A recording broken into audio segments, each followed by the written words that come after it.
Thank you to Squarespace for sponsoring today's video. From websites and online stores, Squarespace is the all-in-one platform to build a beautiful online presence.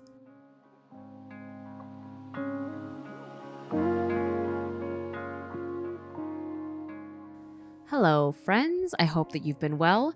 In today's video, I am going to be working on the November Patreon reward artwork, and this month's mood board looked like this. The general theme was red because I created a new podcast tier that I titled Ruby to fit the gemstone theme I have for the rest of my tiers. And I was really tight on time for this turnaround for the artwork and this video, so I decided to sketch directly onto the paper as opposed to my usual digital sketch on my iPad, then transfer onto the paper method.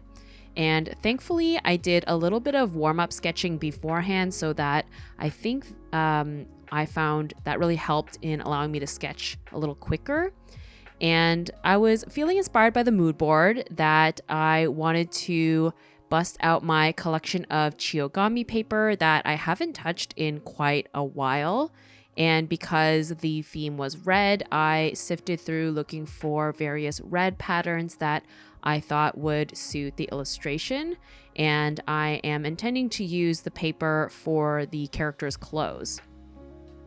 I've done this collage style many times before, and I actually made a video on how I trace and cut out the paper to the exact shape I need. I'll have the link to that process video in the description.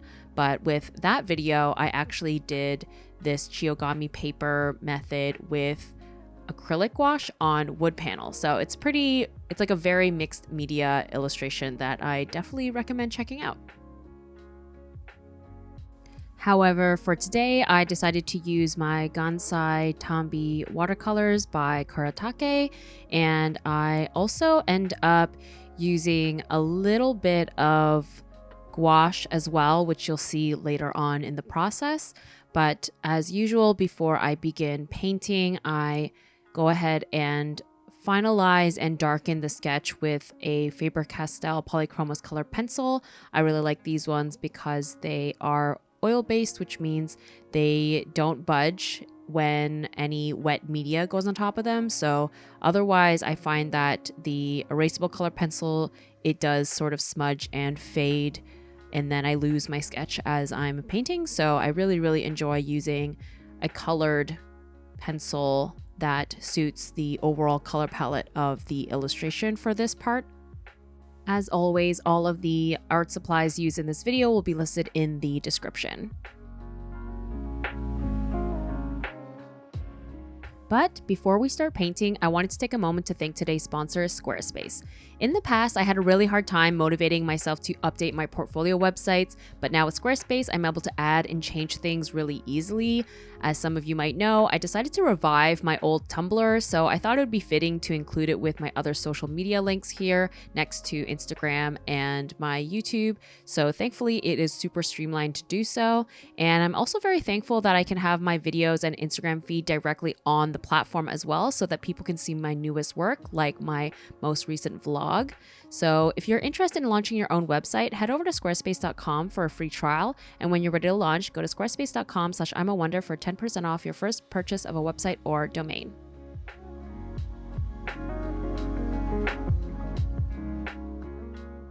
Now back to the actual painting. So something that I want to mention is that the footage that you're seeing here from now on is going to be all real-time footage. It, of course, is edited down so that it's just a little bit a better viewing experience, and that way the video is not a few hours long. But I really like this kind of style of editing because there's something more relaxing, I think, about seeing the footage in real time. It's easier on the eyes to watch. And also, I think that you get a better sense of the technique and how much kind of care goes into all the different brush strokes, because I find that with time lapses, when the footage is sped up really quickly, not only is it a little bit jarring to watch, which is why even when I do speed up the footage, I try to keep it like 150 or 200, like at max 300 times the speed. But anyway, I find that when you're speeding up the footage significantly, it creates this illusion to the viewer that everything comes together really easily and very quickly. Of course, this video has been edited down to 20 minutes or so, and the actual painting itself probably took a few hours. I'm actually not sure of the exact time frame because I never pay attention to how long things take me, but definitely longer than 20 minutes. But anyway, on to the discussion that I have. If you've seen the title or the thumbnail, you'll probably know that I am mainly going to be discussing the topic on how to stay motivated to continue creating art. This is something that I get asked a lot, especially on my live streams that I've been doing lately. And this is for sure something that I personally struggle with all of the time. I am obviously incredibly grateful and sometimes still bewildered at the fact that I am a full-time artist, that I get to make art for a living. It is truly amazing, but unfortunately, it doesn't necessarily mean I'm excited and want to make art 24/7. I wish that was the case, but it's just not. And there's definitely a lot of different factors that come into play for lack of motivation. Some of them being just not inspired by anything in particular, so you don't really have any ideas or any inkling of what you would even want to make. A really big one is physical or mental or emotional fatigue. Another one is just not having a lot of time. Another one is being, in a bad mood, whether you're upset or you're sad, etc. And if I'm being honest, I was actually feeling pretty down at the beginning of this illustration and like the entire kind of morning and afternoon when I was making this. And the reason for that is because I was just doing that thing that you definitely shouldn't do, where you look at other artists and other creators and like what their social media numbers look like and what their artworks look like, and you just compare yourself, and it's such a bad spiral to go down. And I am so very aware of this, but I am only human. So of course I was feeling that imposter syndrome and feeling just sad, I guess, about the lack of progress that I feel like I feel like I'm at a plateau or a standstill right now, or not even a plateau or standstill, because if I'm being honest, my social media engagement has essentially been declining all year. My YouTube videos don't get the same average views that they used to. And not only has my engagement on Instagram has gone down in general, but I've actually lost more followers than I have gained. So that's not a fun pill to swallow. And then on top of that, like I mentioned earlier, the deadline I had for this video was sort of shortened. Like the timeline, the deadline was sort of pushed forward, which made, that just created a lot of stress and unease, knowing that I had so little time to create this artwork and make the YouTube video. Like, it's 10 p.m. right now while I'm recording this, because I need to have this video done for tomorrow. But yeah, so just, when you combine all of these things, I really just wasn't in a place that I would typically, ideally like to be when I'm making artwork, because, artwork should be a joyous experience. And, but, unfortunately, when you're a full-time artist, you don't have the luxury of only creating art when you're in a fantastic mood.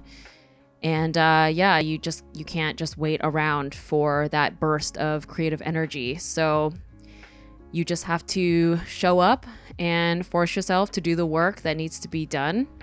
And you know what? I am actually really pleased with how this turned out in the end. And I think probably halfway through this process, I actually was really enjoying myself. I think actually it was probably around this time that you're seeing when I started doing the kind of negative painting on the leaves on the background, which I was like really nervous about because I was essentially freeforming it without a sketch. And yeah, I felt like that's when I was like feeling the kind of relaxation come in. Like this part felt kind of therapeutic, and it just felt like it was starting to come together. So I think that you just have to kind of force yourself to sit down and do it. And sometimes, like the case for me in this video or this process, it helped actually like uplift my mood, and it made me feel more inspired, and it made me feel like in a better mood, and the outcome helped boost my confidence. But that's not always going to happen, unfortunately. And I think that with cases like that, when you unfortunately make something that you're not happy with, you just have to remember that growth and progress is not linear. It's always going to be ebb and flow, and you're going to have ups and downs. And I think that it helps to look back at pieces that you are proud of, because maybe this sounds silly, but it is nice to be reminded of what you are capable of, and that you're not regressing or anything like that. It's just that you just had an off day. And that's perfectly fine. That's not a reason to beat yourself up over it, because at the end of the day, we're all just human and we're all just trying our best.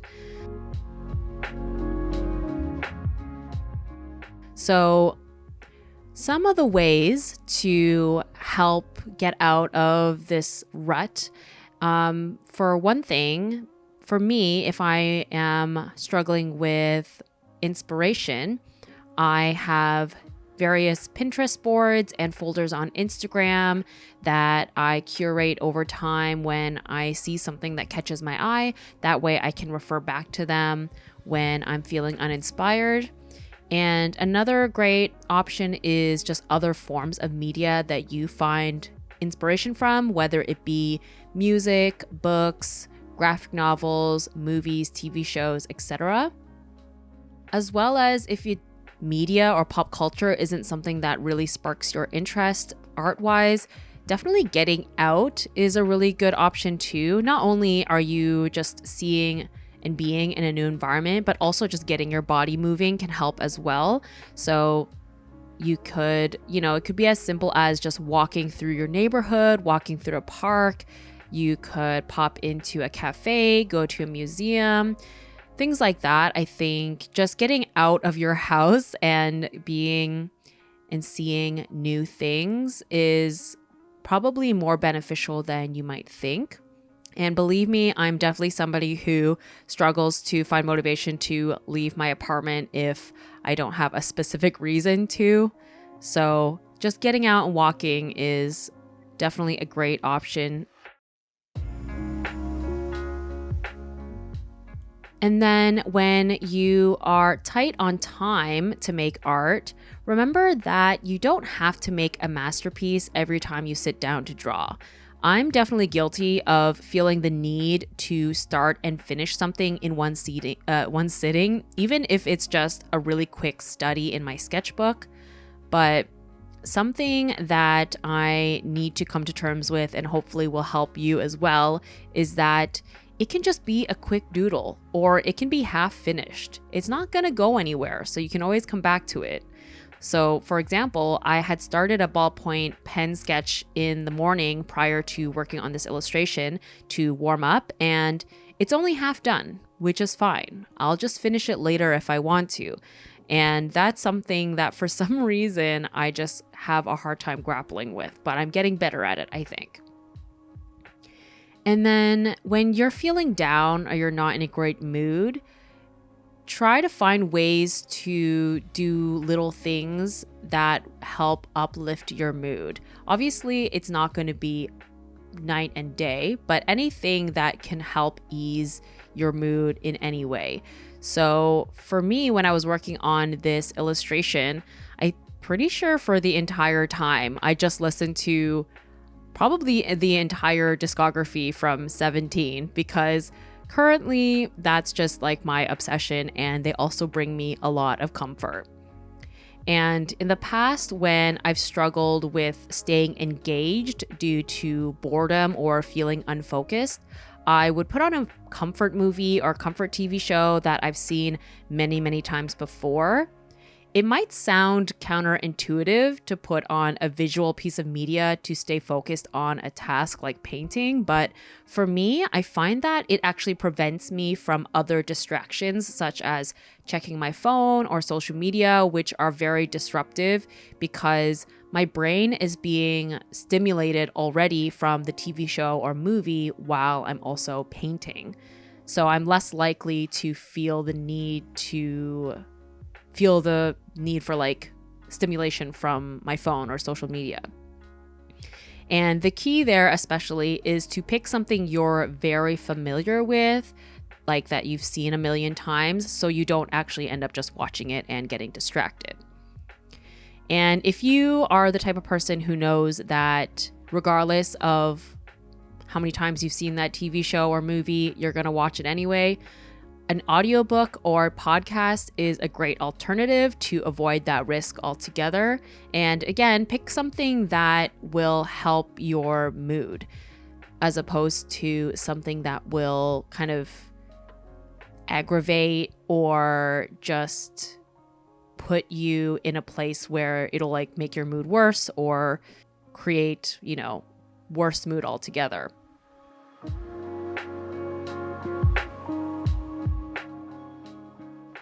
And I know that generally I do try to keep my videos really, really positive because I want to create content that brings you joy and entertainment, and I want you to feel like this is a space that you can sort of just relax and unwind. It's almost, like a form of escapism, I suppose. But I also think that discussing topics like this can bring you comfort, knowing that you're not the only one dealing with these types of struggles, because I know that with the way that social media is and probably the way that I present a lot of my work, it probably seems like everything just sort of comes together really easily, or that I'm, living my best life all day, every day. And again, I want to just really reiterate that I'm overall so grateful to all of you because I'm able to be a full-time artist. It's truly a dream come true and not something that, 12-year-old me could have ever fathomed. But at the end of the day, it's not always perfect. And there are many cases where I don't feel great or I'm not in the mood to make art. And I just want you to know, if you felt those feelings, you are valid to feel that. And it doesn't mean you're any less of an artist or that you're incapable of being a full-time artist if that's what you want to do. And, it's just something that we all go through, no matter what type of artist you are or level of success. It's normal. We're human and we're all just trying our best. So I hope that, me expressing these feelings can bring you some comfort, and that hopefully maybe some of my tips can help you in breaking out of that art rut. And yeah, maybe you'll get lucky like I did with this video today, this painting. I'm actually fairly happy with how it turned out, despite the fact that it began in a not me being in a not so good mood, but in the end, I'm actually feeling like way more accomplished and feeling really good about the outcome. So I hope that you're able to experience that as well. And this is the final product. I hope that you enjoyed the video. I also just wanted to quickly show off the sticker that is going to be accompanying this artwork. If you are interested in these rewards, you have until November 30th to sign up for my Patreon page, which I'll have in a link in the description. And yeah, thank you so much for being here. I hope that you have an amazing day or evening wherever you're at, and I'll catch you in the next one. Bye.